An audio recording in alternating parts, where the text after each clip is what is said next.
Zaman hayır olsun sevgili seyirciler. Hoş buluştuk. GRT kanalında Gagauzya Gün Gündem programması bugün de sizi selamlar. Stüdyoda işlerim ben Alona Terzi. Musafirim Şansora karşımda. Bu sebepten sevgili dostlar size de teklif ederim. Bugünkü programımızı bizimle birlikte geçirersiniz. Çünkü çok meraklı bir temamız bugün de stüdyamızda açıklanacak. Şimdi ayrılırız bir iki kapıma. Sonra stüdyamıza döndüğünden ben elbette tanıştıracağım sizi bizim bugünkü misafirimizle hem programın temasından. Kalın bizimle.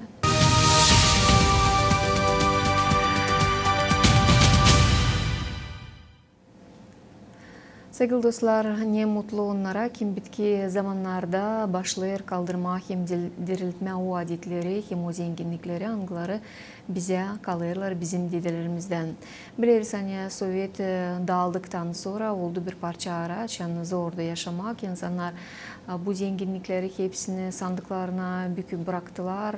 Kimisi belki yok etti de onları, kimisi unuttu ama bitki yıllarda şükür hani bunlar hepsi kaldırılırlar, insana çıkarılırlar, sergilerde gösterilirler. Hem böyle bir güzel olay için bugün lafımız gidecek. Gagauzyan Maria Maruneviç adına Bilim Araştırma Merkezi'nin başından Irina Konstantinova ile. Zaman hayır olsun Irina Anatolyevna. Hoş geldiniz stüdyamıza. Zaman hayır olsun. Sağ olasınız, hani çağırdınız. Bu güzel bir konuyu bugün beraber laf edelim, anlatalım. Nesi önemli çeyiz sandığı bizim Gagavuz kültürümüz için. Söyledim oldu istoryamızda öyle bir parça vakit. Açan yaşamak zordu, insan kazançlara ta sık giderdi. Bu zenginlikler anıları kaldılar bize, bizim mahallerimizden onlara kaldı, onların analarından, babalarından. İnsanlar bıraktılar bir tarafta yoktu. Pek böyle göstersinler ne kilimleri, ne palaları, milli giyimler de kâr kaldılar sandıklarda. O sandıklarda İsla büyük başta durarsaydılar ama insan yok etti ya da tavanlarda büyün bularız bu sandıkları. Niçin bunu söylerim?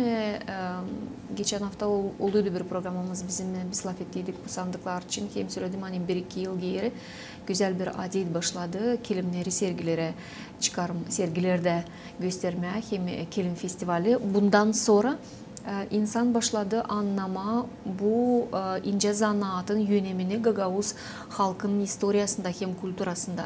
Bugün çoğu insanlar telefon açırlar, televizyoncuyorsunuz derler bize.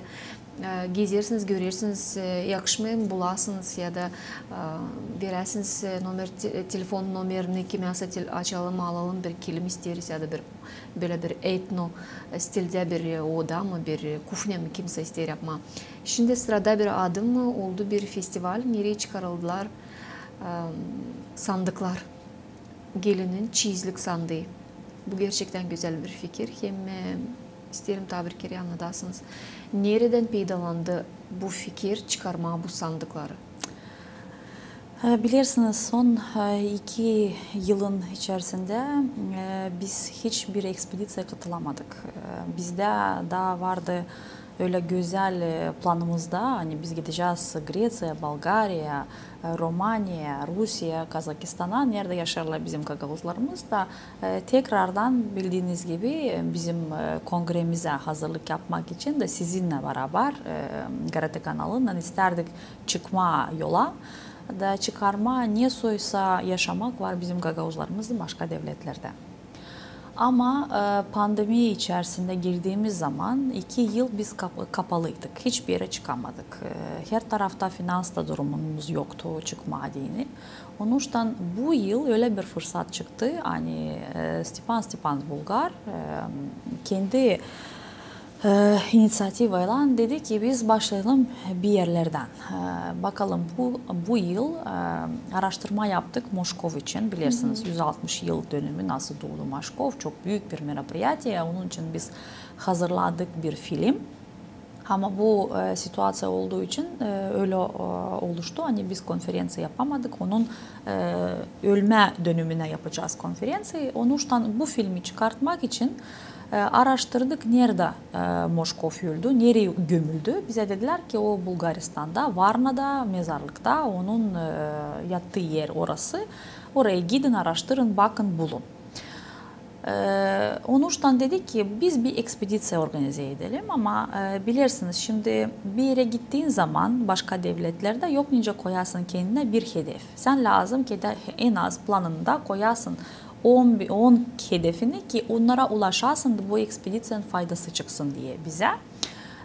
İlkin arşivler için bilirsiniz biz her zaman gittiğimiz zaman arşivlerde çalışırız. Başka da işimiz bu müzeler. Çünkü orada biz görürüz canlı yaşayan insanların kulturasını. Niye soysa predmetlerini onlar oraya sergi olarak koyarlar. Niye soy önemli taşırlar daha yeni predmetler girerler bu müzelerin içine. Onun için Stepan Stepanich'in böyle geniş bir ekspedisyon içerisinde lazımdı yapılsın çok işleri.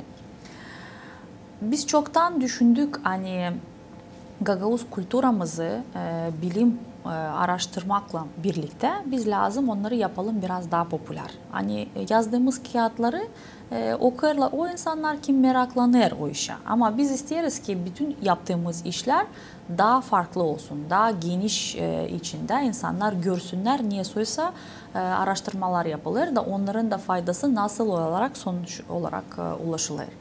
Onun için o döndüğünden ekspedisyodan biz baktık bütün materyalları. Gördük hani burada çok güzel bir akcent yapıldı.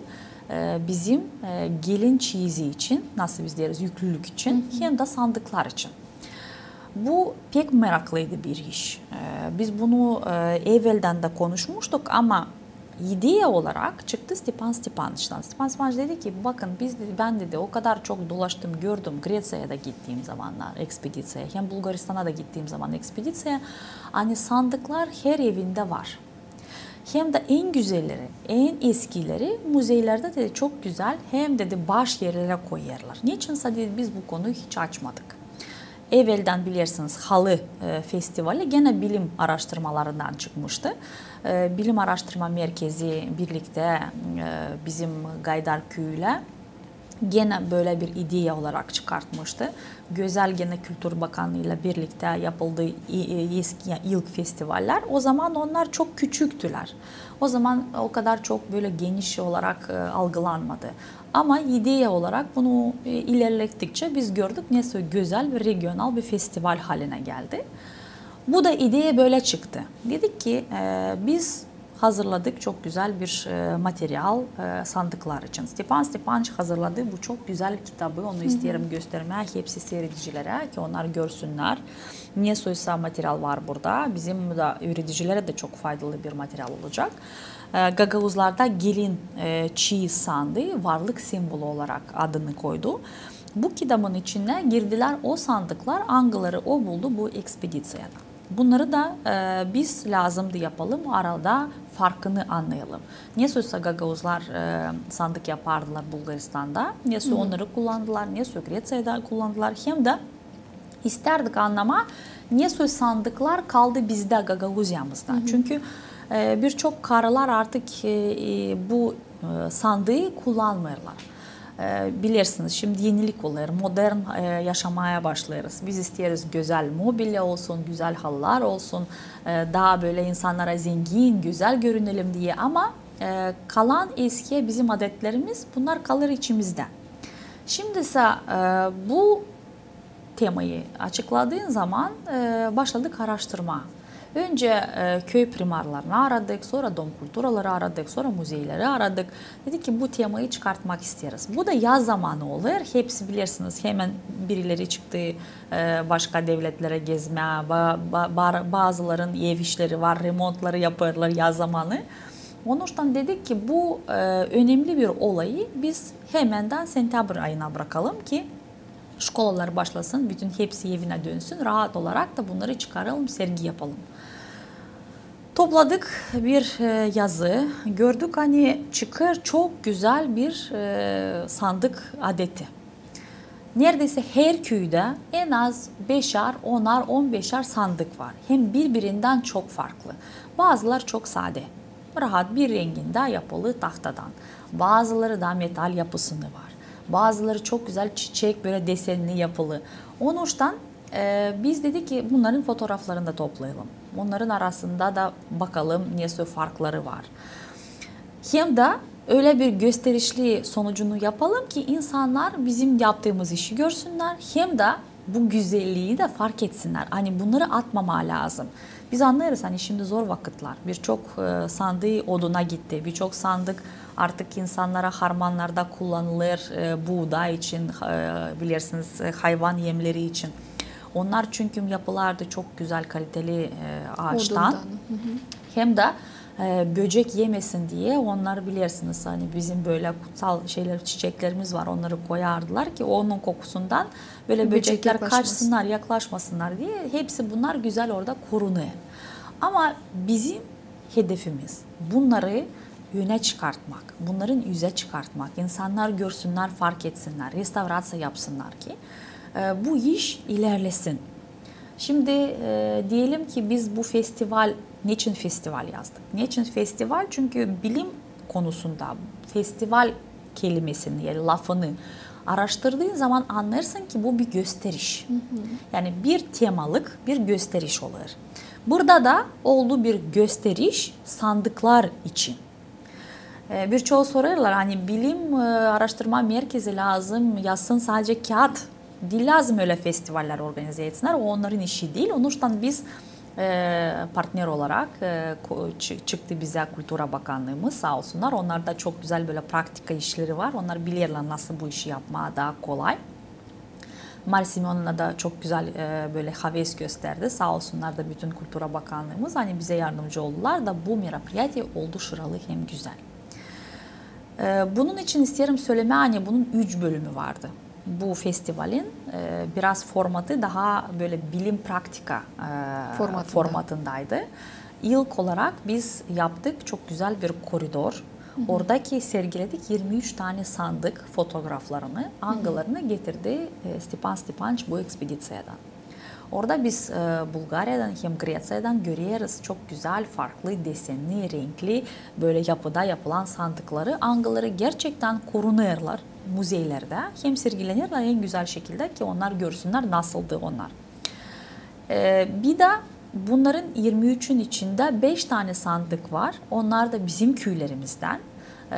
Kongas köyünden, Çeşme köyünden var. Hani onlar çok eski. Onları yok niceyde getirme bu sergiye koyma. Çünkü var niceyde onlar birazcık bozulsunlar diye. Açan bu işi tıparlama diyeni baktık hani büyük bir problemi olacak onları getirmeye bir yere. Niçinse çünkü onlar lazım özel bir maşinayla getirmeye. Onları lazım güzel bağlama, sarma bir şeyle ki onlara bir zarar görmesin diye. Bakıldık hani bu iş gerçekten çok masraflı olur. Onuştan da yalvardı kim varsa kolayı kendileri getirsinler kendi maşinana, kendilerini koysunlar onu, üstüne de yüklük koysunlar da anlatsınlar nereden geldi o sandık onların eline. İkinci de payı bu merapiyatiyanın bizde olduğu bir bilim nasat böyle bir doklatlar angalarında anlatıldı. Nesoysa işler bizim kültürümüzde lazım ilerlesin. Nesoy pay alır bizim sandıklarımız bizim kültürümüzün içinde. Nesoysa araştırmalar yapıldı bu konuda. Hem de Stepan Stepanç sergiledi bu güzel kağıdı anlattı onun için anlattı ve kendi ekspedisyon için. Sonuçta nasıl biz diyoruz Rusça kulminatsiya bu güzel bir festivalin de bu sergi. Bu sandıkların sergisi. Biz düşündük çok güzel böyle müze formatında yapalım bu sergiyi. Üst üste koyalım onların en iyilerini ön taraflara koyalım. Onların desenleri rahat görünsün diye. Onuştan gelen insanlar bu son sergide çok güzel sandıkları gördüler. En eski sandık bize geldi Kazayak köyünden 1878 yılında. Sonra 2 sandık daha bulundu. Bir sandık Kongas köyünden, bir sandık da Çeşme köyünden. Onlar 1881 yılından düşünün. 18. asırın sonundan bu sandıklar korunmuşlar. Onları açtığı zaman sanki onlar bugün yapılmış. Yani aile o kadar güzel sahip çıkmış ki bu işe.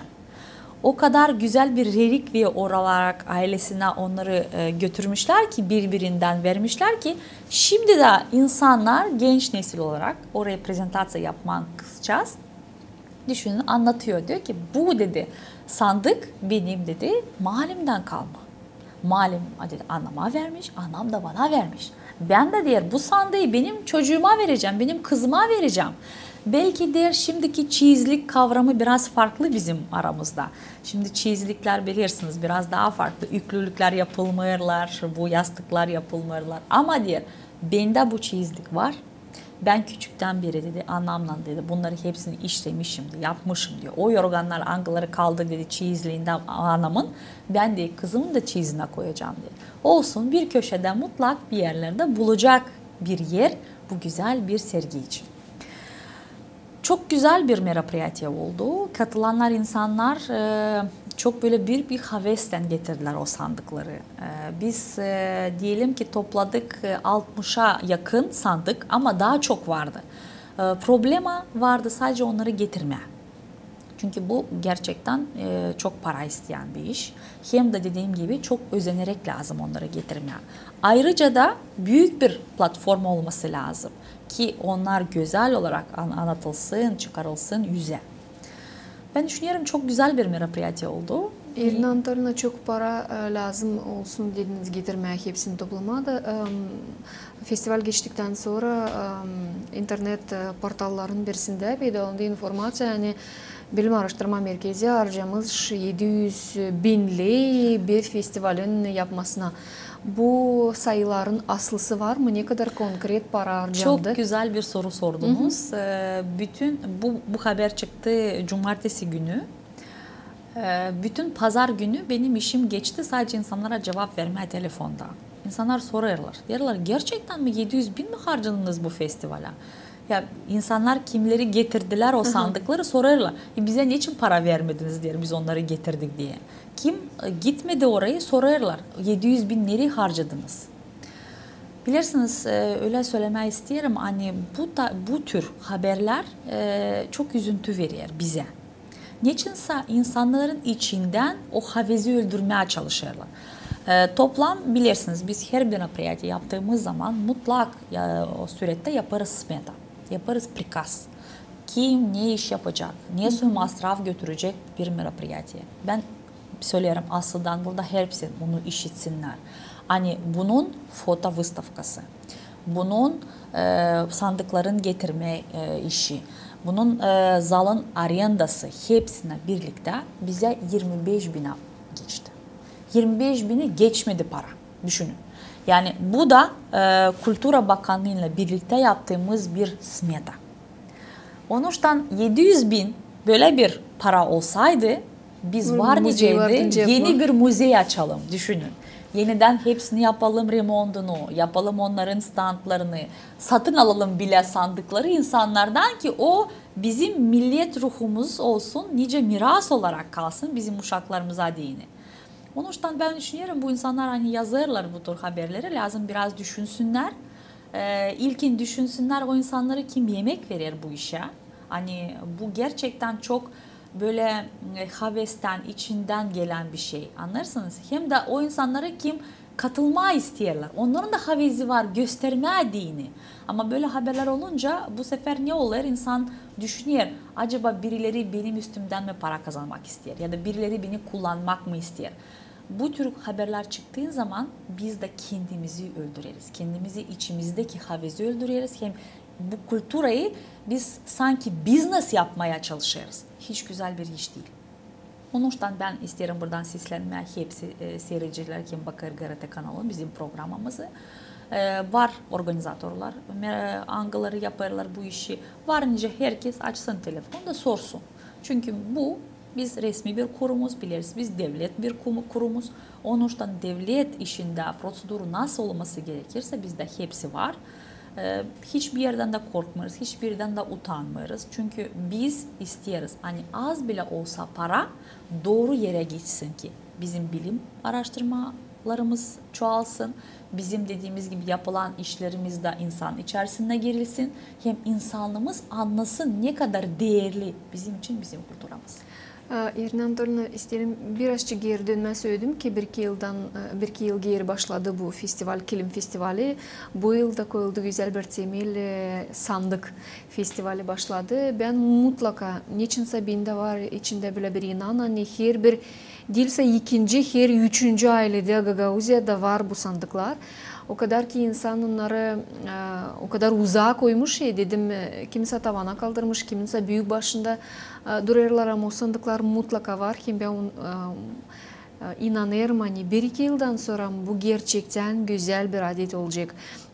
Söyledik hani başlarlar Euro remontları evlerde yapma, tam modern stiller olur ama bu modern stillerde bir retro hem etno stili bir köşeye koyduğundan bu ne kadar kolorit getirir insanın yaşamasına. Onun için ben böyle düşünüyorum hani bu gerçekten güzel bir adet olacak Gagauzya'da. Hani gelen yıla sandıkların sayısı sergilerde edilecek. Biz isteriz bu yıl festival olsun regional bir festival. Biz gördük hani bu ideyi de çok güzel Çeşmeköy'ünde de oldu. Bilirsiniz bu araştırmaların içerisinde de Çeşmeköy'ünden müze öndercisi hem oradaki etnografi bölümüne bakan bir kultura evinin nasihatçısı Stepan Stepanoviç'la çok çalıştılar. Onun için onlar da gördüğünüz gibi kilise bayramı olduğu zaman onlar da çok güzel bir böyle sergi yaptılar. Düşünün sadece Çeşmeköy'ünden 50'den fazla sandık bulundu. Onlar da çok güzel bunu yaptılar. Ben seviniyorum, düşünüyorum hani var nice böyle bir sergi yapma her köyde tek tek göstermen yasoyu iş var. Ama kendimiz olarak bunu hedef olarak koyarız. Ben düşünüyorum hani lazım düşünmeye da bütçemize de koyma herhangi bir para ki açma öyle güzel bizim merkez olarak bir müze. Biz görüyoruz birçok devletlerde böyle farklı sembollara yapılır özel sergiler. Onun için biz de özeniyoruz bu işe. Düşünüyoruz hani bizde yeterince kompetansiyalarımız var. Bizim insanlarımız yeterince çok açık. Birçoğu dediğimiz gibi yok yerine eli koysunlar o sandığı ev içine sığmıyor. Onları başka yerlere koyuyorlar. Onun için büyük bir hevesle bağışlayacaklar müzeye ki onlar güzel olarak kalsınlar hatıra olarak bizim uşaklarımıza değil. Irina Anatolyevna, programımızı başladık ondan hani gidilmiş ekspedisiya Bulgaristan'a arama Moşkov'un mezarını. Şimdi bunda da isterim, bu ekspedisiyalar için isterim laf edeyim. Hem bulundum mezarı Moşkov'un. Bir intriga verelim. Biz onu bulamadık. Mezarı bulamadık. Yani mezarlık belli neredeydi. Bir iki interview yaptığımız zaman anlattılar neredeydi. Bakıldı ama ne soysa orada bir tabliçka bir şey kalmadı. Onları bulamadık biz. Biraz üzüldük ama gene de bir film yaptık. Biz düşünüyoruz çok güzel bir konferansı yaptığımız sırasında biz bunu açıklayacağız. Çok güzel de böyle yeni araştırmalarımızı da orada açıklayacağız. En yakın zamanda önümüzdeki hafta 29'unda saat 11'de biz yapacağız güzel bir tombarlak masa. Hangisi adalı 85 yılı nasıl doğdu Gavril Arkadiyevich Gaydarji. Biz düşündük hani bu yıl çok merapiyatı oldu böyle. Biliyorsunuz Maria Marunevich'in de bu yıl 85 yılı olacak. Onun için Gavril Arkadiyevich Gaydarji istedik tombarlak masa yapalım. Onun da çıkışında bizim dergimiz bilgilerde orada hepsi açıklanacak. O statyalar angalarını anlatılacak bu tombarlak masada. Şimdi çok önemli bir konuya da değinmek isterim. Bilim Araştırma Merkezi son yaptığı 3-4 tane çok önemli projeler yapılır bilirsiniz. Ayrıca bu yıl bu Gagavuz Dilini Kurtarmak Fondu da birçoğu geçti Bilim Araştırma Merkezi'ne. Bizim son yaptığımız bu 2 yılın içerisinde yaptığımız bütün araştırmaları biz kağıt üstüne döktük. Bizde ayrıldı 2 milyona ziyade para ki tıparlama bizim kağıtlarımızı, sözlüklerimizi, uşaklara dini şkolalarımızda bilirsiniz ki üretim kağıt kitaplarımız yoktu. Biz 30 yıl bekledik bu kağıtlar çıksınlar yüze dini. Bizim de kolegalarımız sağ olsunlar gece gündüz çalıştılar. 5. 9. klasa kadar historia hem kultura adetleri, predmetleri için hazırladılar çok güzel kağıtlar.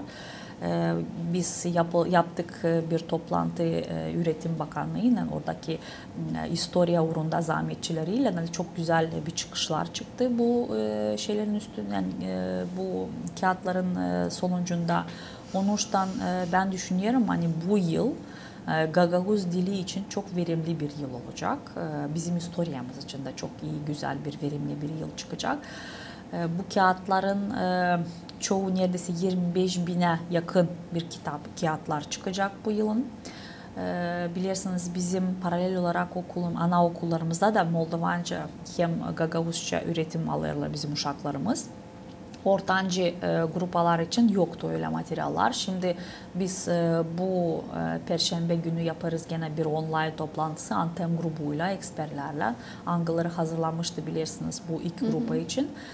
Onlarla beraber biz isteriz gene yapma o kağıtları ortancı gruplar için ki bu sıkıl anaokullar için bizim ana dilimizi paralel Moldovan diliyle öğrenmediğini bu programı bitirelim.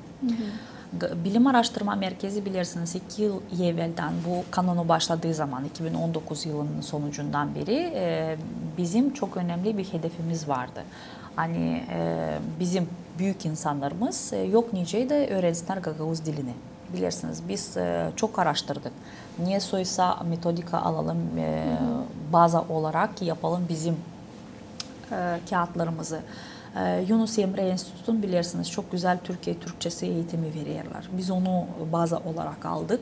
Ondan sonra da İngilizce dilini nasıl Harvard Üniversitesi'nde bütün sistema olarak verilir, dünya olarak yapısındaki İngilizce öğrensinler diye onların da araştırmalarını yaptık. Bunları bir yere getirdik. Bizim de eksperleri bir yere getirdik. Bu yılın bitiriyoruz hepsi 6 uğurları bizim Gagavuz dilimiz için. Şimdi önümüzdeki ay çıkacak B1'in gene 20 tane videosu çok güzel yapıldı sağ olsunlar. Biz öğretmen olarak Krista ve Alexandra'yı seçtik. O B grubunu götürecek. O da çok güzel, yetenekli bir öğretmen. Çok sever kendi ana dilini. Ayrıca da kendisi de bilirsiniz yazar. Çok güzel peyitleri var. Ben isterim ki ekranlarda da insanlar bu videolara baktıkları zaman onlara böyle farklı bir sevgi içerisinde görsün diye. Bu fondundan da ayrıca da ayrıldığı 600 bin lei hangisini biz harcayacağız yapma bir platforma bu Gagavuz dilini öğrenmediğini. Burada isterim söyleme iki önemli iş bu platforma için. Hani bir kısmı bu öğretecek. Kendi başına varınca öğrenme. Olacak insanın kendi kabininde varınca geçsin oraya registrasyon yapsın internet bazında. Ayrıca da haftada 2 sefer olacak öğretmen hangisi online formatında aynı saatte bu grupları toplayacak da onlarla beraber çalışacak bu kursları ki onlar daha iyi olarak anlasınlar bu programı. Bu bizim için gerçekten bir güzel bir kulminasyon. Son bizim 5 yılımızın yaptığı işin sonucu. Ayrıca söylemek isterim hani Baboglu, Koroglu hem Deniz Tanasoglu'nun yaptığımız Gagavuzologia 19. bir asterinde 3 tane kitabı da çıkacak. 2 tane çok güzel sözlüğümüz çıkacak. Bunun juridik terimleri hem ekonomik terimleri sözlüğü.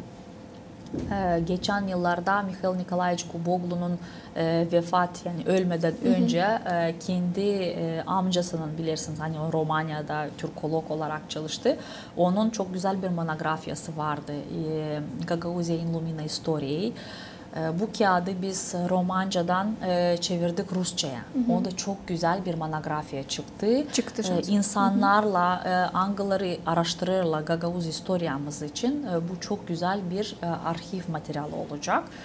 Şimdi o tipografyada en yakın zamanda düşünüyoruz.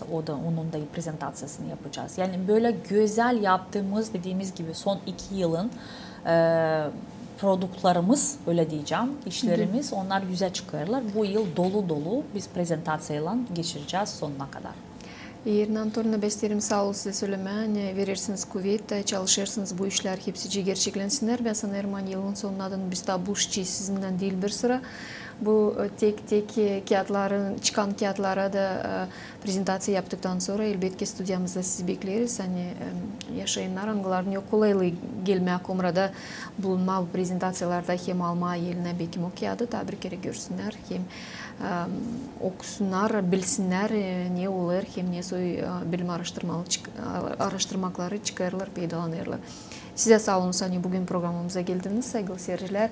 Tabii ki aklınıza getiririm hani benim stüdyamızda misafir gibi bulundu. Gagauzya'nın Maria Marunevci adına Bilim Araştırma Merkezi'nin yöneticisi Irina Konstantinova. Hepsinize sağ olun hani bizimle birlikteydiniz. Kalın sağlıcakla. Gelen buluşmaklar GRT kanalında.